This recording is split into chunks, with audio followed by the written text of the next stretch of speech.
नमस्कार। सभी को नववर्ष 2023 की शुभकामनाएं। प्रकृति अपने बनाए हुए नियमों पर निरंतर चलती रहती है। उन्हीं नियमों अनुसार दिन और रात भी बनते हैं और इसी काल गणना को पंचांग बनते हैं। दिन, रात, वार और तिथि सब समय पर बदल जाती हैं और इसी क्रम में 31 दिसंबर की रात्रि 12 बजे दिन बदलता है, तिथि बदलती है और नववर्ष का उदय हो जाता है। इसी समय पर जगत के लगभग 8 अरब लोगों की 12 राशियों में विभाजित करके आने वाले अच्छे और बुरे समय का निर्णय हम वार्षिक फल के रूप में देते हैं।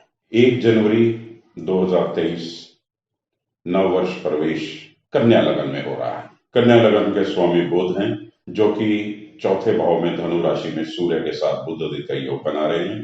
7वें भाव में स्वग्रही बृहस्पति हंस योग बना रहे हैं और चंद्र लाभेश होके 8वें भाव में राहु के साथ मेष राशि में युति कर रहे हैं। देखिए, ग्रह स्थिति इतनी अच्छी नहीं दिखाई दे रही है। आने वाली वैश्विक मंदी की तरफ इशारा कर रही है। बृहस्पति स्वग्रही संगठन की शक्ति को बता रहा है, प्रमाणित कर रहा है। आने वाले समय में विश्व का विभाजन European union, SAARC, G20, G7, quad जैसे अनेकों संगठनात्मक देशों के समूह को बढ़ता हुआ दिखाई दे रहा है। हथियारों की होड़, युद्ध, विध्वंस, कच्चे तेल की कीमतों में बढ़ोतरी, महंगाई, यही सब आने वाले समय के संकेत ग्रह चाल से दिखाई दे रहे हैं। 17 जनवरी को शनि अपनी ही मकर राशि छोड़कर अपनी मूल त्रिकोण राशि कुंभ में प्रवेश कर जाएंगे। 17 जून से 4 नवंबर तक शनि वक्री रहेंगे। कहते हैं कि पापी ग्रह और क्रूर ग्रह जब वक्री होते हैं तो वह और भी बलवान हो जाते हैं। राजनीतिक उठापटक, महंगाई, उपद्रव, आतंकी घटनाएं, हिंसा, विस्फोट, आंदोलन, जन आंदोलन, ऐसी घटनाओं में वृद्धि पाई जाती है। कुंभ में आने से शनि के मकर राशि, कुंभ राशि, मीन राशि शनि की 60 सती के प्रभाव में रहेगी। धनु राशि 60 सती के प्रभाव से मुक्त हो जाएगी। कर्क और वृश्चिक राशि पर शनि की ढैया चलेगी और तुला और मिथुन राशि ढैया से मुक्त हो जाएंगी। बृहस्पति महाराज पिछले साल 13 अप्रैल को अपनी स्वराशि मीन में प्रवेश किए थे और अब 22 अप्रैल को मेष राशि में जाएंगे, जहां वह 30 अक्टूबर तक राहु के साथ युति करेंगे और पूरा साल मेष राशि में ही रहेंगे। अब गुरु जब राहु से युति करेंगे तो गुरु चंडाल योग बनेगा। 4 सितंबर से 30 दिसंबर तक गुरु वक्री रहेंगे। कई राजनीतिज्ञों का कैरियर खत्म हो जाएगा। महंगाई तो बढ़ेगी ही, शिक्षा और नैतिक मूल्यों का पतन होगा, इसमें काफी गिरावट देखी जाएगी। गुरु और गुरु तुल्य लोगों का, बड़े बुजुर्गों का मान सम्मान में कमी आएगी। ऐसा ही गुरु की चाल से प्रतीत हो रहा है। 12 अप्रैल 2022 को राहु मेष राशि में आए थे और केतु तुला राशि में। 30 अक्टूबर 2023 को राहु मेष राशि छोड़कर वक्री चाल से चलते हुए मीन राशि में प्रवेश कर जाएंगे और केतु तुला राशि छोड़कर कन्या राशि में चले जाएंगे। इस साल 2 सूर्य ग्रहण और 1 चंद्र ग्रहण। सूर्य ग्रहण 20 अप्रैल 2023 को और 14 अक्टूबर 2023 को पड़ेगा। दोनों ही सूर्य ग्रहण भारत में दिखाई नहीं देगी। एकमात्र चंद्र ग्रहण है जो कि 28 अक्टूबर को पड़ेगा। यह मेष राशि के अश्विनी नक्षत्र में घटित होगा और भारत में दिखाई देगा। ग्रहण काल में जप, तप और दान का महत्व बताया गया है, तो ये समय पूजा पाठ और ऐसी गतिविधियों के लिए अति उत्तम माना गया है। विक्रम संवत 2080 का प्रवेश चैत्र मास की अमावस्या यानी 21 मार्च को वृश्चिक लगन में हो रहा है। पिंगल नाम की संवत के राजा शनि हैं। पिंगल नाम की संवत के राजा बुध हैं और मंत्री शुक्र हैं। बुध 8वें और 11वें भाव के स्वामी होकर 5वें भाव मीन राशि में, जो कि बुध की नीच राशि है, वहां स्थित है। बुध वाणिज्य के कारक हैं, जो कि अपनी नीच राशि में होने के चलते वैश्विक मंदी की तरफ संकेत दे रहे हैं। 5वें भाव से बुध की 11वें भाव पर दृष्टि जरूर है, तो ये बता रहे हैं कि शेयर बाजार के धुरंधर और चतुर खिलाड़ी जो हैं, वो अपने चतुर्य से इन विपरीत परिस्थितियों का लाभ उठा सकते हैं और धन बना सकते हैं। शेयर बाजार में कमाने के मौके तो मिलेंगे ही, साथ में कुंभ के स्वयं राशि के शनि, वो भी वृश्चिक राशि से चौथे स्थित हैं, जहां से वह अपनी 10वीं दृष्टि से लगन पे दृष्टि दे रहे हैं और साथ ही तीसरी दृष्टि से छठे भाव में राहु और शुक्र को देख रहे हैं। अब शुक्र मंत्री हैं इस काउंसिल के, जो कि वर्ष प्रवेश में छठे भाव में राहु के साथ हैं। ये सब संकेत हैं इस्लामिक कट्टरवाद के और नारियों के अधिकारों के हनन के, और ये जन आंदोलन का रूप ले सकते हैं। आने वाले समय में वैश्विक मंदी के अलावा कहीं सूखा, कहीं अकाल, बाढ़, राजनीतिक अस्थिरता, महंगाई और गुप्त विधियां, हथियारों की रेस, ये सब चलता रहेगा। अब भारत की बात करते हैं। भारत में भी सरकार अपनी नई नीतियां और कानूनों को लागू करती हुई दिखाई दे रही है। बढ़ती हुई महंगाई और मुद्रा के अवमूल्यन से जूझते हुए नई योजनाओं का लाभ जनमानस तक पहुंचता हुआ नहीं दिखाई दे रहा है, और जिससे कि लोगों में सरकार के प्रति थोड़ी खिन्नता बढ़ेगी। कट्टरवाद और महंगाई जैसे मुद्दों से उलझते हुए नए नए टैक्स लगाना, ये सब उतार चढ़ाव का हिस्सा रहेगा। अगर हम मोदी जी की बात करें तो वर्तमान में मोदी जी वृश्चिक लगन और वृश्चिक राशि के मोदी जी मंगल की महादशा से गुजर रहे हैं। वर्तमान में मंगल में राहु चल रहा है, जिसकी दशा में वह वर्तमान में संघर्ष करते हुए दिखाई दे रहे हैं।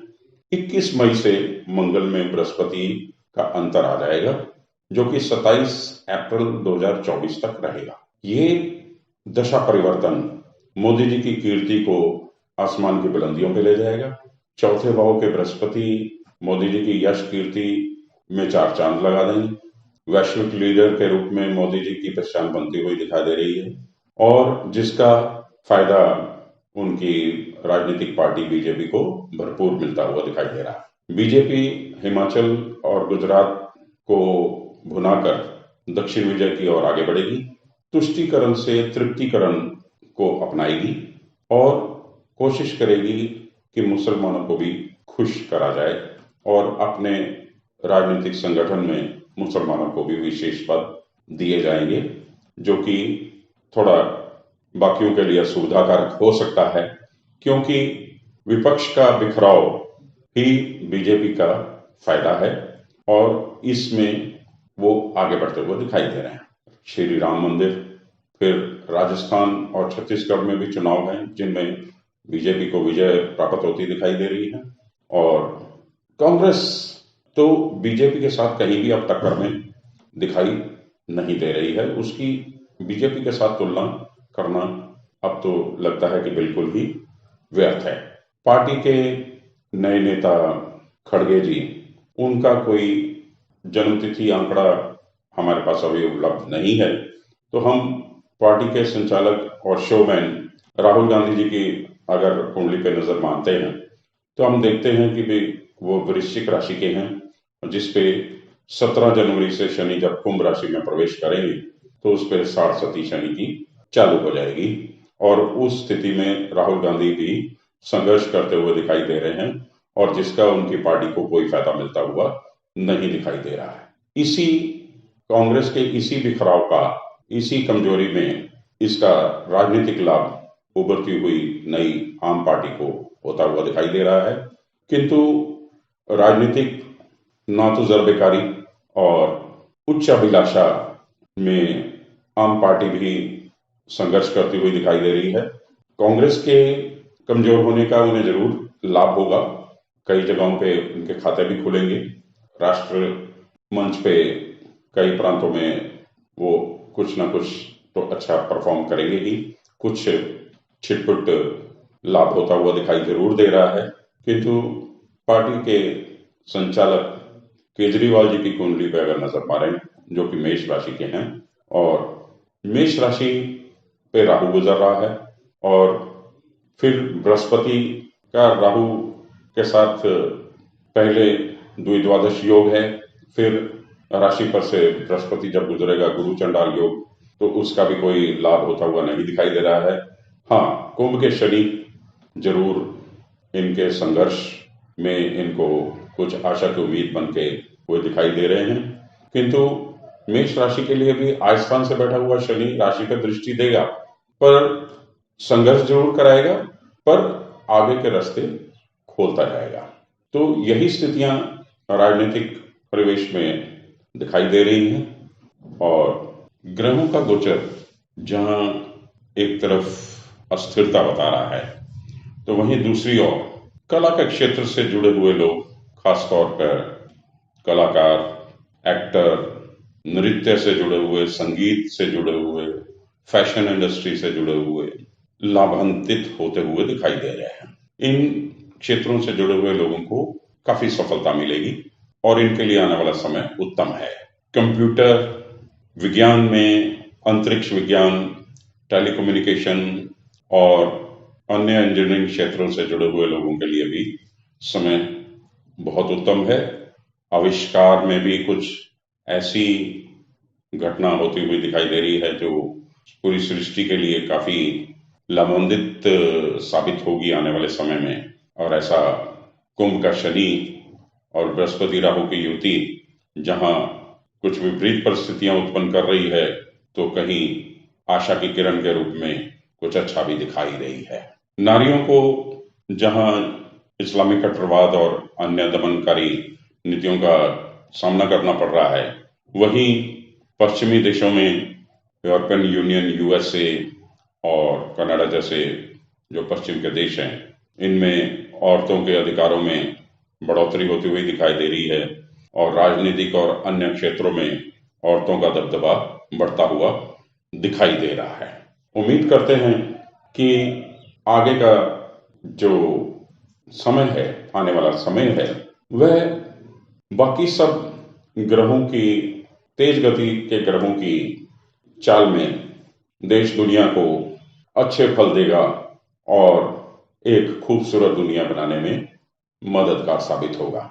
मिथुन राशि की राशि स्वामी बुध, मिथुन बुध से डोमिनेटेड राशि है, और बुध से डोमिनेटेड लोग काफी चतुर होते हैं, और इनका शेयर बाजार और वाणिज्य में अच्छी पकड़ होती है। और जो लोग चार्टर्ड अकाउंटेंट, अकाउंट्स की लाइन में या इस शेयर बाजार वगैरह से जुड़े हुए हैं, उनके लिए इतना अच्छा समय नहीं है, क्योंकि पहले ही हम बता चुके हैं कि वैश्विक मंदी की दस्तक होने जा रही है। तो जो लोग इसका लाभ उठाना जानते हैं, उनके लिए यह समय अनुकूल है, किंतु वैसे ओवरऑल जो है अच्छा समय नहीं दिखाई दे रहा है आर्थिक रूप से। हाँ, आय स्थान का राहु ऊपरी आमदन, या जो लोग कुछ ऊपरी आमदन के व्यवसाय से जुड़े हुए हैं, उनके लिए समय अनुकूल है। ऊपरी आमदन के संसाधन बढ़ेंगे।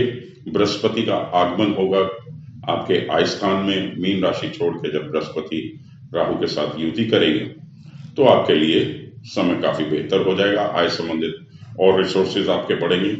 जिनकी शादी नहीं हुई है, उन्हें अपने जीवन साथी की तलाश खत्म होगी, जीवन साथी मिलेगा। नए व्यापार अनुबंध बनेंगे, आगे बढ़ने के रास्ते प्रशस्त होंगे। और शनि 8वें घर से निकल के 17 जनवरी को आपके भाग्य स्थान में आ जाएगा। शनि की ढैया खत्म हो जाएगी, आपको काफी रिलीफ होगा, और इस रिलीफ में आप जो संघर्ष कर रहे थे पिछले 2-2.5 बरस से, शनि की ढैया आपको सुस्त किए हुए थी, उससे आप मुक्त हो जाएंगे। तीर्थाटन के मौके बढ़ेंगे, तीर्थ यात्राएं होगी, गुरुजन से मिलन होगा, किसी सिद्ध महात्मा के दर्शन होंगे जो आपके लिए लाभान्वित होंगे, और उसका आपको फायदा मिलता हुआ दिखाई दे रहा है।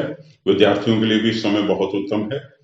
परीक्षार्थी अच्छा परफॉर्म करेंगे, और अच्छे संतान पक्ष से भी आपको अच्छी खबर सुनाई देने की।